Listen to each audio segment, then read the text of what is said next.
Hello, everyone. Welcome to the Life Science Rundown. This is Nicholas Capman with the FDA Group. Before we jump into our discussion for today, just a little bit about the FDA Group. We help life science companies in the areas of quality assurance, regulatory affairs, clinical operations, commissioning, qualification, and validation, as well as pharmacovigilance. We offer three different engagement models, which are consulting, staff augmentation, and full-time employee recruitment. So if you ever find yourself in need, just head over to the fdagroup.com to check us out and get in touch. So today I'm speaking with Kimberly Garko. Hello, Kimberly. Hi, how are you? I'm doing great. Thanks for joining the podcast today. It is my pleasure. I'm excited to be here. Awesome. So before we jump into the topic for today, would you please just introduce yourself? Sure. My name is Kim Garko. I currently serve as the Technical Officer for a firm out of Cambridge. My training is as a virologist and a microbiologist, but I've been in the industry for more than 25 years in the biologic space, oral solid dose, combination products, and medical devices. So have pretty broad experiences in the course of my career, mostly in quality, but spent a lot of time out on the manufacturing floor. And it has been a lot of fun, and I've learned a lot about myself, and I'm continuing on this journey to continue to learn. Okay, excellent. So what are we talking about today? Well, one of my favorite topics and one that I'm very passionate about is quality, and specifically, the cost of quality. The question, to be posed is, can it truly be considered free? And how do firms take that don't take a proactive approach, looking at compliance and quality, instead relying on just basic processes or enterprise systems, only to be then faced with having to deal with significant remediation costs when there are challenges in the quality realm that stem from either manufacturing issues or supply chain issues. So when you say the cost of quality, one thing I heard you say is free. Are you proposing that we change the verbiage from the cost of quality to quality as a value center? Quality is a value center. I think what people think about is it's the mindset. And this whole approach is a strategic mindset. If you're relying on your basic costs, they don't think of quality as an investment per se. And so I think that's pretty critical in a way to think about it, that you just can't rely on the basic input or COGS, but quality as an investment in order to save money later on without, because you're really mitigating a lot of risk by being current with the regulation. So, I don't think people think about it as a deliberate investment where I'm going to put monies aside or resources aside for quality, when it's really baked into the culture and baked into just about everything that you do every day. So there is a cost to quality. The question is, how much are you ultimately going to pay? Okay.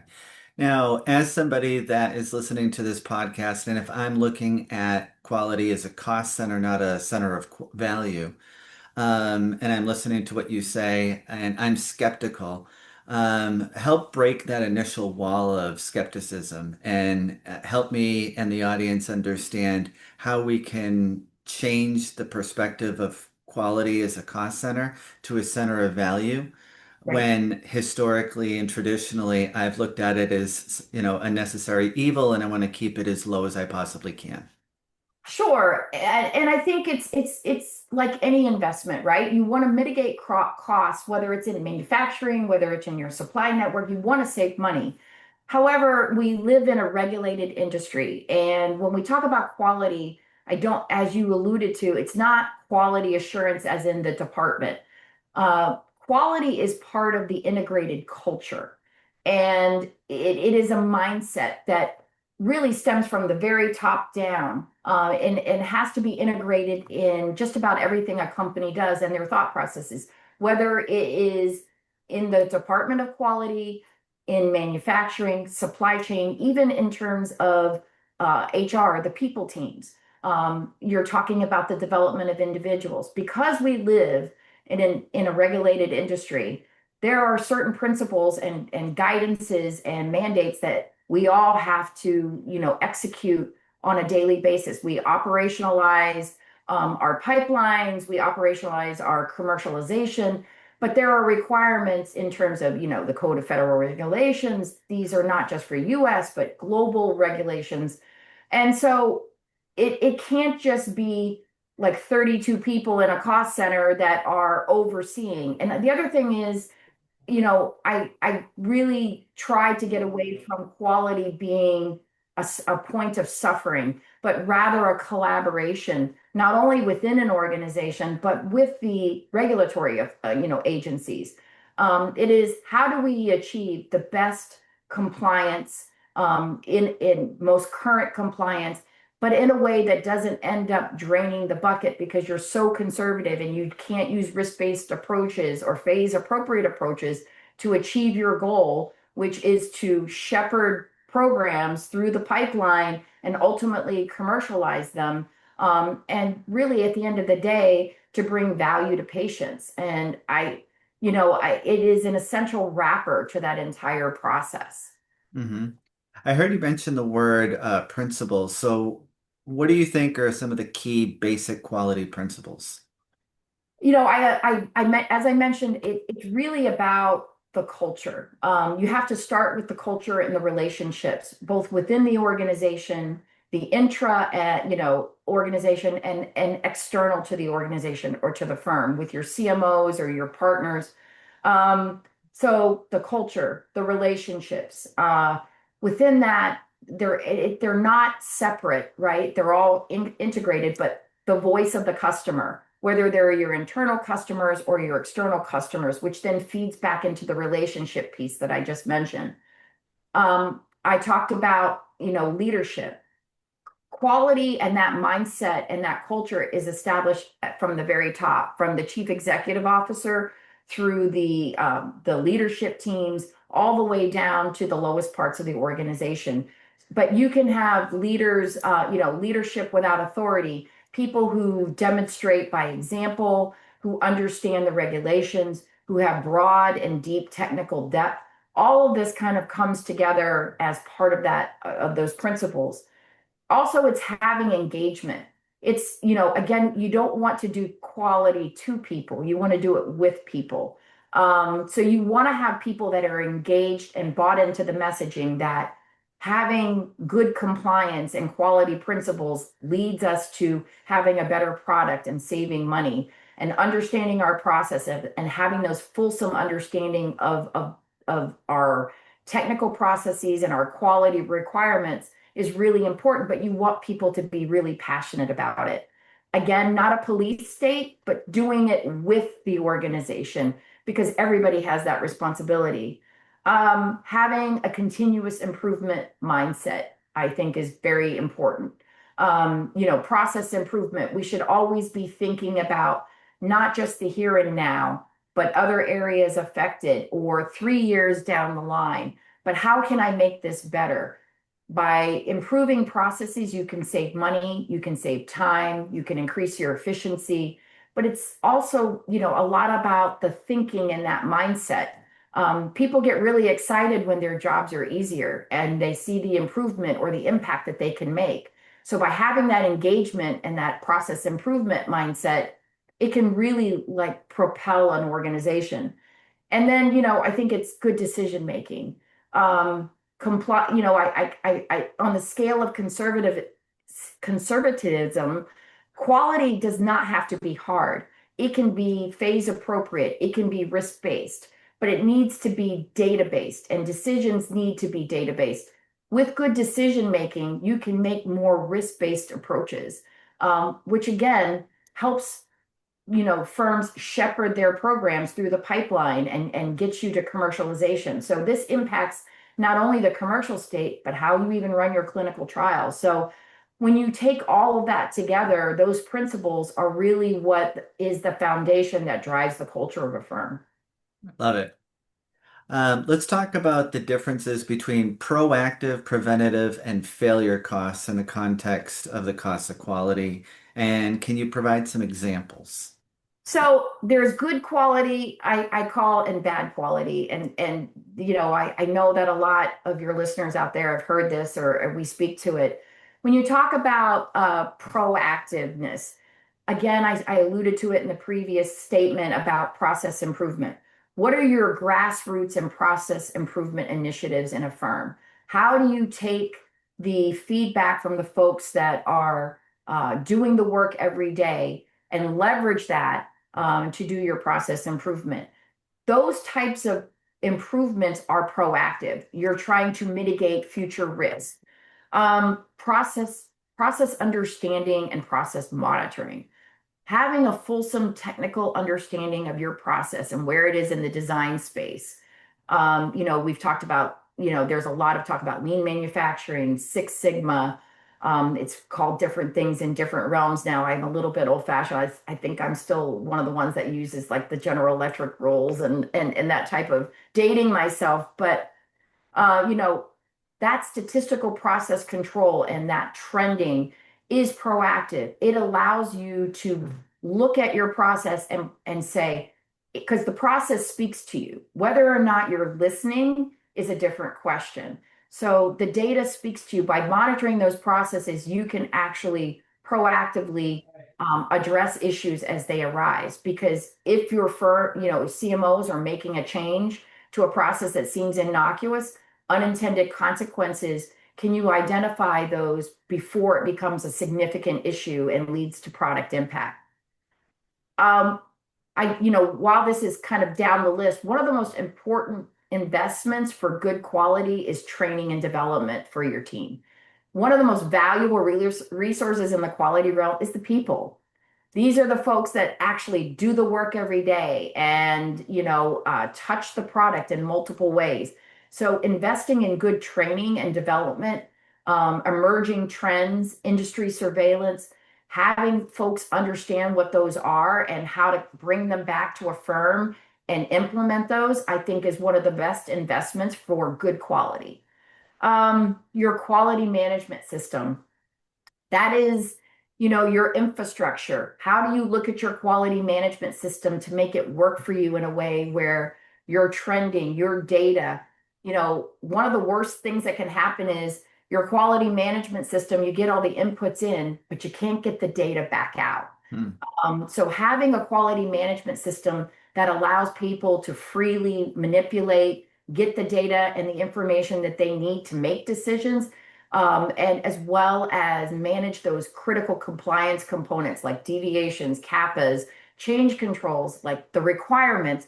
But that is really an area of rich knowledge management that allows you to leverage and make better decisions. I talk a little bit about industry and regulatory surveillance.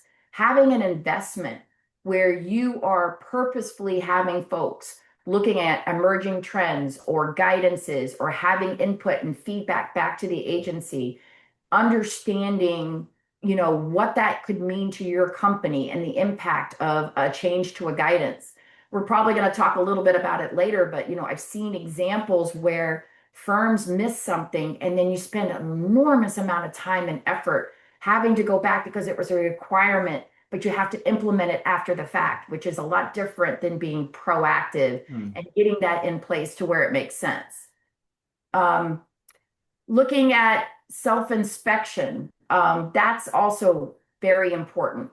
Um, I see audits and inspections, even self-inspection, as an opportunity to learn. You can become very myopic as part of your day-to-day. Investing in having someone come in as a third party, unbiased, and looking at how you're doing things and measuring that can save you a lot of time and effort and money in the long term. So it's a great investment, and it's a great way to teach people about what they're doing well and what to keep doing, and maybe what to really manage or modify. Your supplier quality program, I don't think that is a surprise to anyone, but having a good supplier quality program and investing in good suppliers is ultimately a cost savings at the back end. And I did talk about process controls and understanding that. It kind of goes back to the process monitoring piece, but I know that's a lot, but it is all integrated as part of that roadmap or strategy around what good quality looks like. Mm-hmm. Excellent. Um, Is there anything else that you want to add in terms of the difference between the cost of good quality versus poor quality? And then I want to move into some examples that you've seen and how you've remediated them. Yeah, so just to clarify, so when I talk about bad quality is reactive. It is when and we'll probably talk about it here, but it's when you have an audit and you end up with a 483 list that's a lot longer than you would have expected, and it takes a lot of work and resources that takes away from the good work that you need to do every day because you have to divert and pay attention over here and respond. You don't want to get to the point where you have an inspection with a lot of 483s or where you have a systemic failure and then you're talking about potential warning letters. Or you have a failure because of lack of good supplier oversight or quality, where you end up having a field alert or a voluntary recall. I've seen those things. Those are what I call bad quality. You're trying to get to a better state, but you're forced to do it and spend funds and resources and time in a way that was unexpected to you, that really drains the organization, both financially and from a personnel standpoint. So I think that's really important.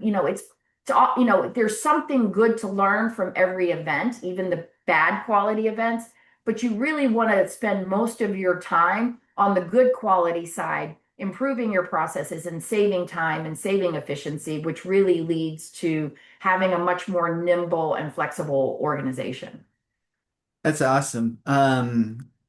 One thing I'm thinking is I think a lot of people will subscribe to the idea that I want to invest in good quality so I can stay away from bad quality spending, right? Right. Now, here is where I've seen some issues, and I want to see if you can comment on this, is the cost of my quality is X, and we've been maintaining compliance and avoiding bad costs of quality. And so any additional investments that are requested, I would say, well, everything's working as is. We don't need to invest more.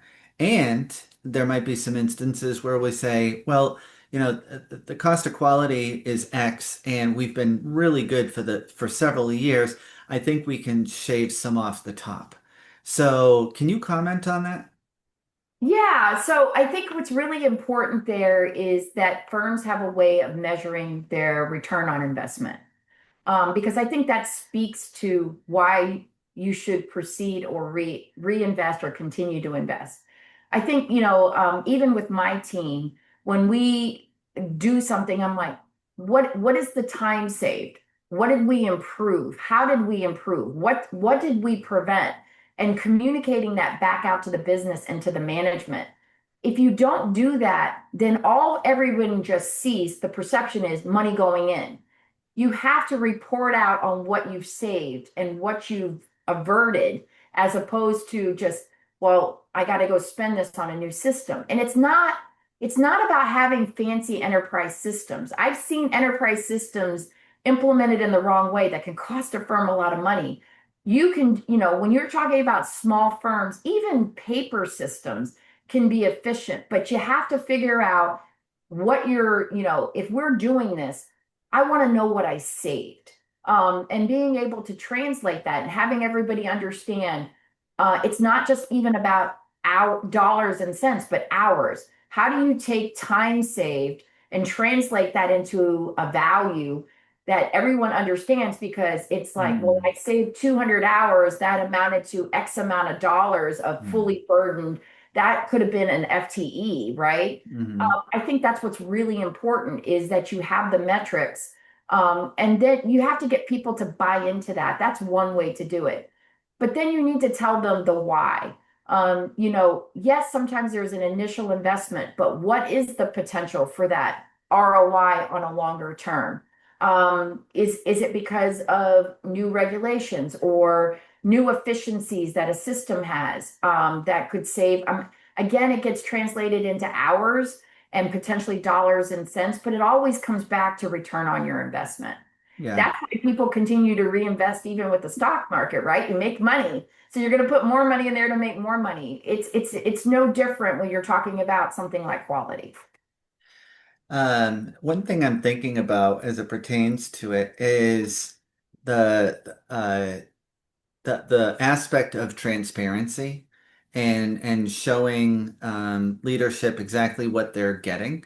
And I think one of the benefits of transparency is it builds trust. And so, in that regard, there's got to be a radically candid sense of reporting, meaning it's great to report all of the good things. Yeah. And we also want to report some of the things that maybe aren't great, because A, it's the truth, B, it's our responsibility to communicate that to leadership, but then also I think it builds trust. I can speak from personal experience that when I'm presented with information that's negative, um, while I don't like to hear it, the amount of trust I have that it came to me unsolicited goes up.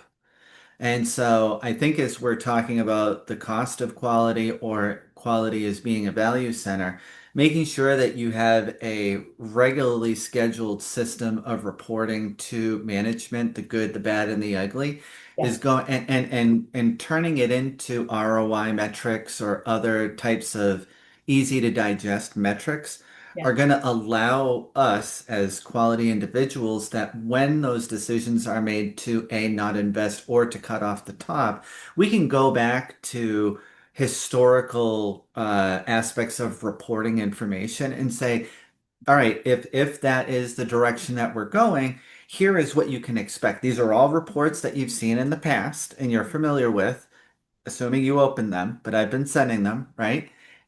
And so here's what the new state is going to look like. Could you comment on that? Yes. So, when we talk about first, quality can't be punitive. So to your point, when things go wrong, you work the problem and then you do a lessons learned.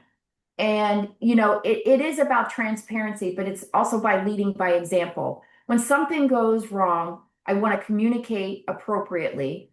We don't want to, and we want to work that problem. But it's making sure that the business, not just the leadership, but all aspects of the business understand how we're working that problem. And then what were the lessons learned? You don't want to make people fearful of coming with like it's a no bad news policy.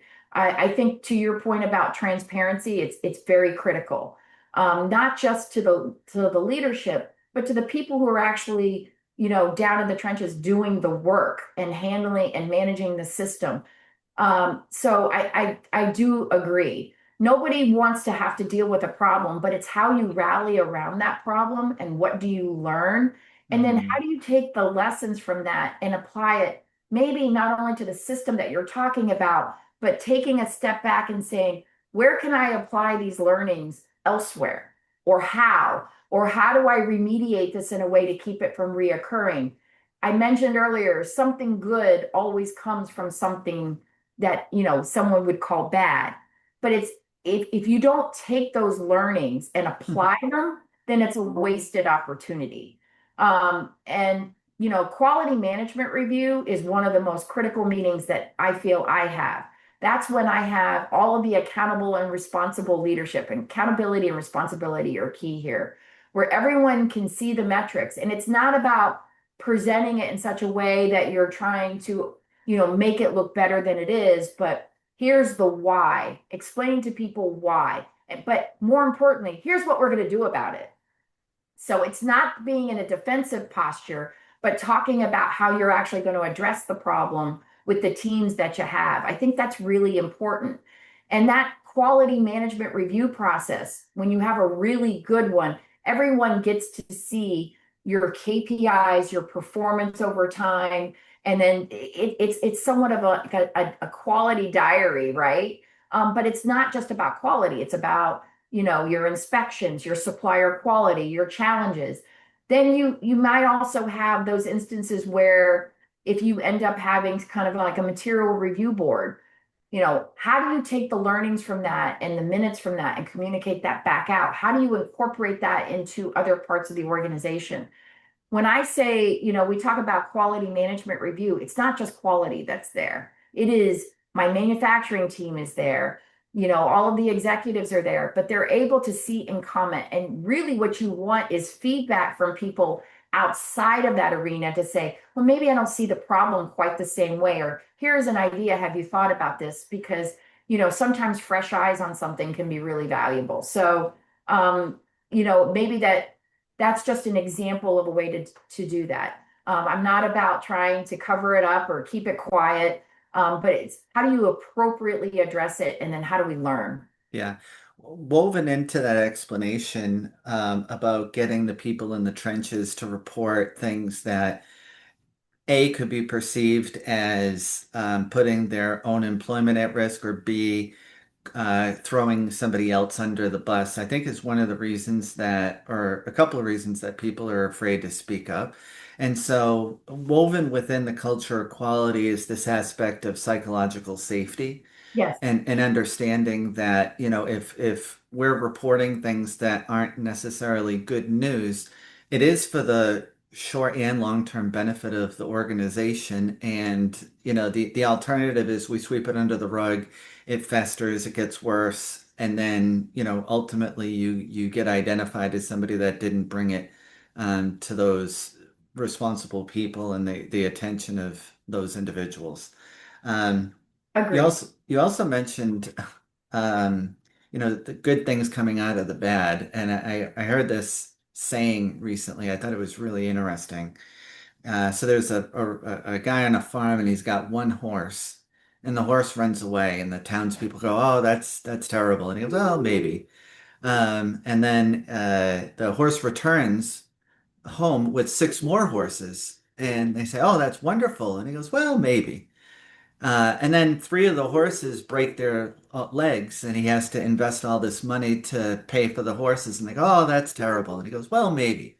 So, and I can go on and on from there, but really the point is a lot of times things look like they're bad, but they're good. And then Mhm. similarly, sometimes things look really good, but they could be bad, Right. right? Agreed. Um, Before we transition into some proactive approaches that we can take in terms of good quality. Did you want to comment on the idea of psychological safety before we move into that direction? Yes, I think that's one of it's about trust. It goes back to some of the principles, the relationships, the culture. If you have to have a culture where quality is not punitive, or you have to be able to speak. It is, when you have the folks that are, I always argue that one of the most important signatures in a company is not the CEOs, but the person that does disposition. This person is signing on the line to say that this product is appropriate and safe for patient use. Um, if the folks that are actually doing the work, who understand the processes the best, who are actually listening um, to how processes are speaking, and if they don't feel like they can speak up, you're going to end up in a situation where we talked about bad quality, where you're remediating. Um, and it is for the betterment of the firm. The only way you can really learn and improve is to address those things that could be problematic, sound problematic, and you spend the appropriate amount of time of listening. But it's building that trust and rapport with the team. And as an example, I started a job. I was in the job just several months. I identified an issue that ultimately led to a voluntary recall. Painful. One of the most important things that I saw, I went in there because, I hadn't had a lot of time to talk and have them learn about me because I was just there a couple of months as the head of quality. But one of the things that struck me is that the CEO never asked why. How much is it going to cost? Are you sure that we need to do this? That is that top-down approach where it's embedded in the quality of the leadership. That was significant for me because typically people associate any kind of quality. Well, how much is this going to cost me? Yes, it's going to cost money. That was an example of bad quality. But we were able to implement so many good things out of that response. I think that's important. So even it doesn't even matter down in the trenches. You have to have the leadership feel safe and comfortable knowing that when they come and say, we have a problem and we need to act now, are they going to have the fulsome support of not only their boss, but the executive team to do what's right for the product and for the patient? So I think that's like that is what permeates the entire. If people throughout the organization can see that you've raised that and there's no concern or fear about retribution or I'm causing a problem, I think that leads to continued trust and continued transparency, where people are going to raise their hand much more frequently as they would if they felt like, well, if I, put the stick in the bicycle wheel and send everybody over the handlebars, I'm going to be in trouble. But that was like very meaningful to me because I had been in other firms where that would not have been the first question, like, Kim, what do we need to do? This is it. We have to do what's right for the patient. That's what you always want to hear. Yeah, and I just want to make sure that we're clarifying things correctly. So you Yeah. mentioned when you brought this to that individual's attention, he didn't ask why. You're not promoting the concept of blind No, no, no, no, fellowship. no, no, no. Like when what led up to that decision was a very fulsome explanation of here's what happened, here's the issue. It wasn't a why are you thinking this way? It was clearly obvious. Like it Mm. wasn't a second guessing of the decision and the recommendation. That's what I was alluding to. Sorry. Okay, thank you for the Okay. No, clarification. there's no blind trust. And Yeah. you should be asking why. And again, I alluded to this earlier as part of the principles. It's the data. What does the data tell you? You should follow the data. The information that you have leads you to make good, robust decisions. The more data you have, the better the decision and the more risk that you can take. But it should not be blind. Everyone should be looking at the data, nodding their head and say, yes, we all agree. Okay, excellent. Sorry about Um, no, no, no, no, no. I just want to make sure people were no, no, no, understanding. no. That could have been a problem. So I want to move into several different areas. So I'm gonna fire them all at you and Oh, hope that fire you away. can catch all the balls. So I want to talk about examples of proactive approaches that you can take in terms of cost of quality. I also want to talk about how we can leverage the cost of good quality to support growth, efficiency, and ultimately reduce cost. Sure. So proactive approaches, I alluded to it. One of the most valued resources is your talent, your personnel. Investing in your team, their technical expertise, their fulsome understanding of the guidances, the development of your people is probably one of the most, value driven pieces for proactive quality. Having people that have good technical expertise and understanding of the regulations and where that shades of gray are leads to what we've talked about, raising your hand, identifying things proactively. But people are your most valuable resource. You can have all the enterprise systems in the world, but if you don't have people with a lot of talent and expertise, it's not going to get you there. Um, the other proactive approach, I alluded to it earlier as well, is regulatory intelligence. Are you going to invest in a program that allows you to proactively look at emerging trends or emerging guidances and say, does this affect us? What is the impact to our firm and our systems? And what do we need to do now versus at the last minute when it's a bolus? Um, Investment in your QMS. Do you have a good QMS that's configured in such a way that you can get data that allows you to take lots of data, distill it down in a way that allows you to look at your KPIs and your performance and say, do I have a problem? Your trending programs and process understanding. Those are proactive. If you have a fulsome understanding of your process and how it is supposed to work, especially when you have the same process across multiple CMOs in different countries, how do you take the amalgam of that information, pull it together, not just through an APR, but through various campaigns to say, do I see drift? Having that good program, that CPV program, or elements of a CPV program, even on the clinical state, you want to be able, it's iterative, right? How do you take that data and make it work for you? allows you to be proactive before you find out that you had a problem. Understanding what your change management program looks like, and I had unintended consequences. That's not where you want to be, but having that data helps you to really understand that. But those are some examples of what I would call proactive. Okay, excellent. One plug I'm going to put in is for those that are looking for regulatory intelligence, we have the insider newsletter at the FDA group. So I would recommend people take a look at that and see if it fits their needs. Then I want to jump into the point of, I would call it the scorecard, Yeah. where that's where we're capturing these different metrics. And I wanted to just talk about this because the scorecard, I think, is one of the most challenging aspects of running a business. I Because don't disagree. because one of the things you have to do is find out what do we need to be capturing, and three metrics is not enough, and 300 metrics is too much. So, Right. how many metrics are we capturing?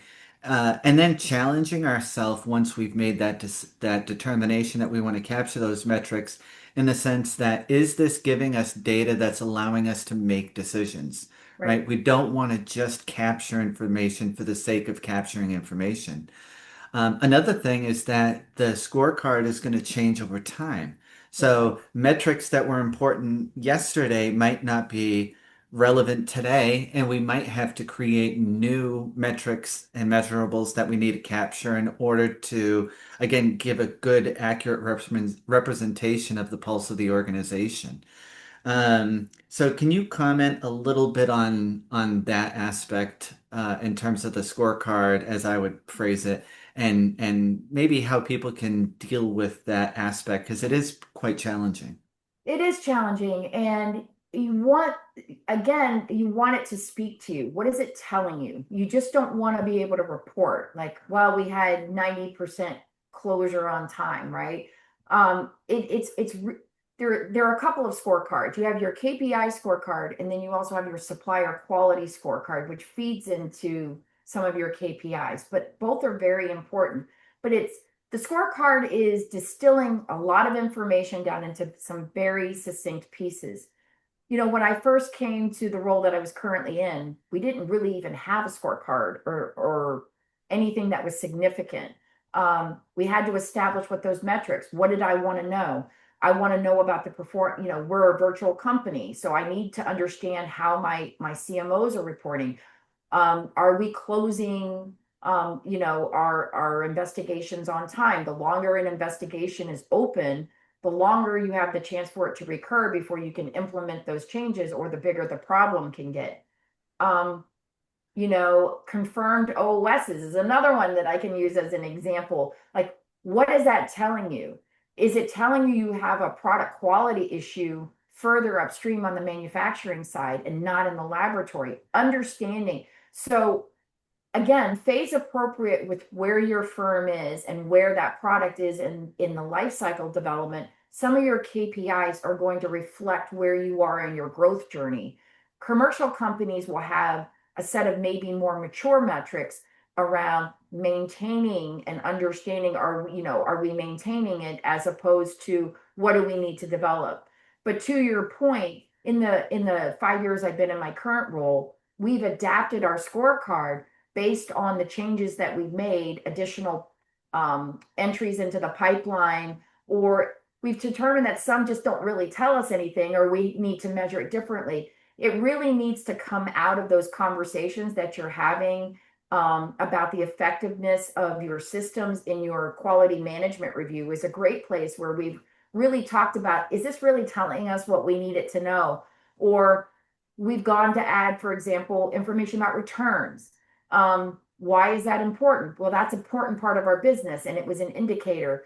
Sometimes a certain problem will say, this is good. How do we track that? Well, let's put this in, because this will allow us to really monitor this. So depending on what's happening in the organization at the time, you may develop a KPI or remove a KPI, to your point. Mm. But you do have to be listening to, or even, for example, going back to the regulatory intelligence piece, this is a good idea for us to measure X, because this, how are we going to really monitor this based off of this emerging guidance? What do we need to measure? as you know, there's a couple of guidances out there around quality metrics and what the agencies are looking for. How do you incorporate that into your scorecard? You have to go back to the guidance. I Hmm. hope that answered your question. Absolutely. Some things that I think people will be familiar with is we want to make sure that we're capturing good data, and also we want to make sure that we're creating systems and processes that it's allowing us to capture data in a way that's not overly burdensome, because that's another aspect of acquiring metrics is how much time and energy am I going to need to invest in order to get that data, Exactly. right? One thing I think that doesn't get talked about enough is this, I call it triggers. And that doesn't mean like it makes me upset. I mean, it's a thing that is triggering me to take some action, right? And so, if there are things that we're reporting on, we have to make sure we've got the right triggers to follow up on that in a timely manner. We need to make sure, and there's small triggers and there's big triggers. Small triggers in terms of maybe one measurable or metric, but then bigger triggers like how do we know that we haven't fallen into that rut of we're just capturing data for the sake of capturing data and really haven't looked at the overall scorecard for years, and Right. it's just not giving us. So, do you have any types of insight in terms of what I would call triggers? So this kind of goes back to that inspection program, for example, that I was talking about. I frequently bring in outside auditors for our internal inspections and maybe a very focused audit because I do get concerned that you could become myopic. Um, an investigation, for example, might be a trigger for us. We've seen something that's recurring. We saw this before, and we saw this with this product, but a different CMO. Those are triggers. And when you look at both recurrence and lack of effectiveness, those are triggers for us. And those should drive some additional change or iterations of change. Um, you know, again, having folks that have fresh eyes come in, I always talk about I find inspections to be fun. I know some of them are not fun at the time, but I like them because it's a learning opportunity. If you don't capitalize on the learning, it's also a great way to pressure test your QMS and your folks. Bringing in people with fresh eyes or a different level of expertise to come in, and it's a lot of work to do this, allows you to really assess where you are. For example, in our last internal audit, I had them specifically look very focused at our product complaints. What came out of that was you guys are doing a great job, but you're actually putting too much work into this. This is not sustainable. You can back off a little bit, and because you're not going to be able to maintain this, and you have another product that you're going to have to worry about. So having someone that comes in with that level of expertise, or even having what I call people just to come in a seminar series and have thought-provoking conversations will drive those triggers and make people think. But this also goes back to what we talked about before, those grassroots ideas that come from everyone that are going to raise their hand and say this isn't working so great, how do we fix this, leads to those kinds of improvements and what should you measure and what not. But also to go back to your point, we talked about if you can't get data out of your systems, or if you can't pull the data out to make those good decisions, that is a place to start, because you need to make your data work for you, and you don't want a lot of investment of resource time to get the answer that you want. You want that to speak for you, and it makes sense. And those that sit with that data all the time quickly notice those anomalies, like this isn't right, this doesn't feel right. That's where you really depend on those triggers that you're talking about, and what change does that drive. But it's about challenging the status quo. You cannot become complacent. You constantly have to think, could we be doing this better? Could we measure this different? And those are the questions that I think have to come from your teams as they go through their journey. Yep, love it. I want to talk about what you've seen in terms of the changes and approaches to the cost of quality, and even forward looking. So, how would you describe the past state, the present state, and the future state? So, it's very interesting. I think my personal opinion from the past, everyone lives in this state of being inspection ready every day, which I do think is important. It's not about just investing in a fancy enterprise system, but there was this focus for the longest time on my enterprise systems and how do I force them all to integrate. And what we found was if you weren't having a strategic roadmap of thinking about how you're going to implement systems and how do they talk to each other, it doesn't necessarily mean that you spend all this time forcing all your systems to integrate, but how do you selectively pull data out of those systems in such a way that you can translate it into what you need? You know, we spend a lot of money on enterprise and IT. And now with AI, for example, how do you take these types of new innovations and leverage that to help you in your state of quality? Um, with COVID, I think we lost a little bit of something there for a while. It felt very insulated. Um, a lot of folks were jumping from firm to firm to firm. We saw a lot of movement in firm. We saw a lot of people escalate. We did not see the presence of the agency enough. I know a lot of people thought that they were very grateful for that. But I do think that there is a price to pay for that, because having them come in and look at your systems and having that opportunity to say how compliant I am is really a huge benefit, right? You learn from that, you respond from that, you grow from that. Now we've come out on the other side of that. And what I hear a lot about is how do I make AI work for me? How do I make so that is probably the future. Like, how do you look at your enterprise systems? How do you take artificial intelligence and how do you leverage that to help you with your KPIs, your monitoring, your interpretation of the data, and do so in a more timely way? It's a powerful tool that needs bumpers, because you don't want to take all of your information. Data integrity, it's about data integrity, but how do you merge that with the AI pieces to make that work for you? So we're seeing an evolution, right, along with innovation, but how do you then make that work for you? So we went from very somewhat manual processes and we got through that, and we went through COVID and now we're kind of doing a reset on the other side. We're also talking about the people. And now we have, I think, what I see it as an opportunity, to really take, all of those learnings it's a fresh start. And how do you capture that and how do you utilize that? But that is all very, like, some firms are much further ahead than others, Hmm. but how do we learn from them? How do we benchmark from them? I think that's really important. Yeah, I have 2 cents that I want to insert into the conversation as it pertains to AI. Sure.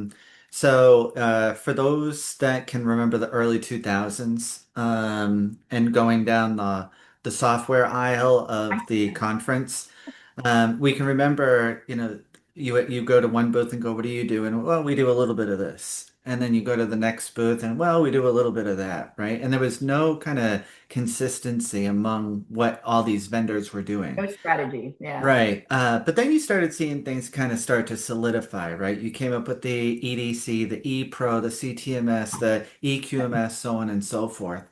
Um, and what I found back then, and it's going to translate into what I'm talking about for today, is a lot of companies were developing homegrown systems. Yeah. And it worked great for that period of time, but they're not a software company. And so they weren't updating, maintaining at a pace that an outsourced software company would. Agree. So my opinion and my recommendation is utilizing AI, leveraging AI to help you with your own systems processes. That's fine.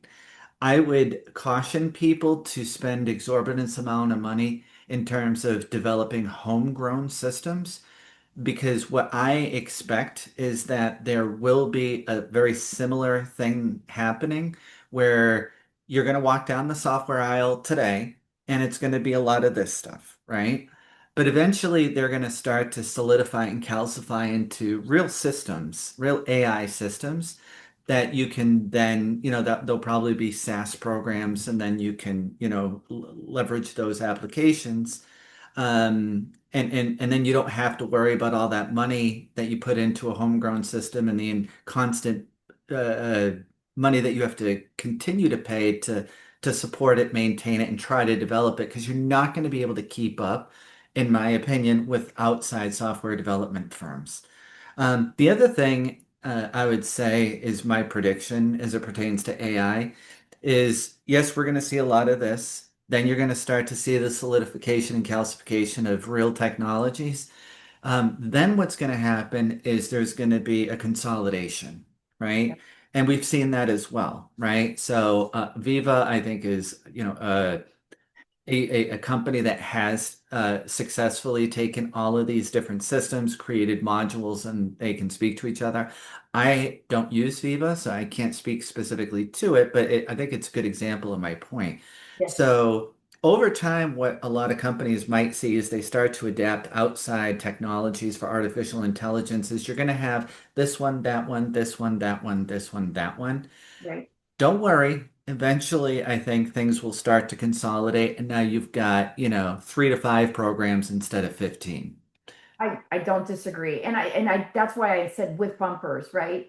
As a head of quality or as a quality person, um, it has to be, you have to really do your homework. And you have to understand your systems and the configuration of your systems, right? Like I hate over configuring systems, but to your point, there there are going to be industry enterprise leaders that kind of shape the industry and drive them to, like Viva has done that, right? And then others will follow. So I totally agree. I think that it's a little bit uncharted. Like I said, some firms are ahead of others. How do you benchmark that? But I totally agree that we have to be very prudent and take advantage of, what are the revisions to the software? Why are you making them?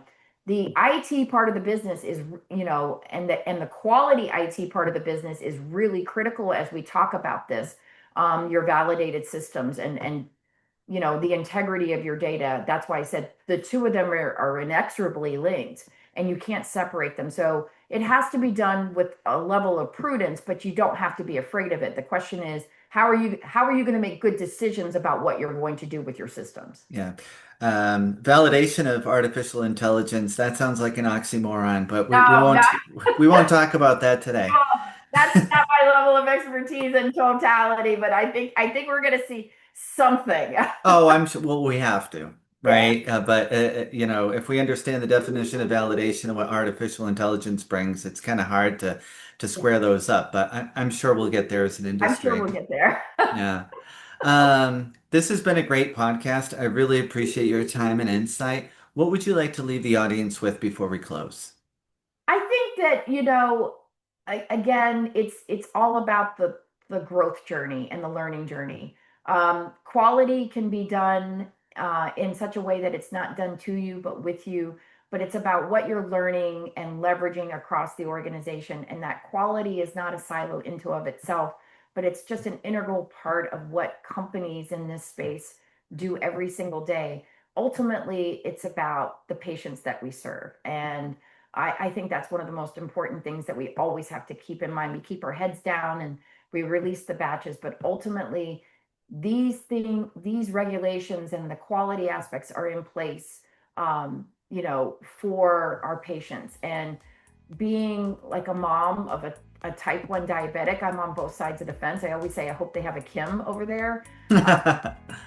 So, being on both sides, understanding that, I think it's really important. But it can be enjoyable. It doesn't have to be, like I said, the police state. It can be really a collaborative and growth journey for any firm. That's a great way to end it. Thank you very much, Kim. I really appreciate it. For everyone listening, as always, if you find conversations like this valuable, please share it with a colleague or your professional network. If you have not already, subscribe to get updates of new episodes at thefdagroup.com/podcast and follow the FDA Group on LinkedIn. Thanks so much for tuning in, and we'll see y'all next time.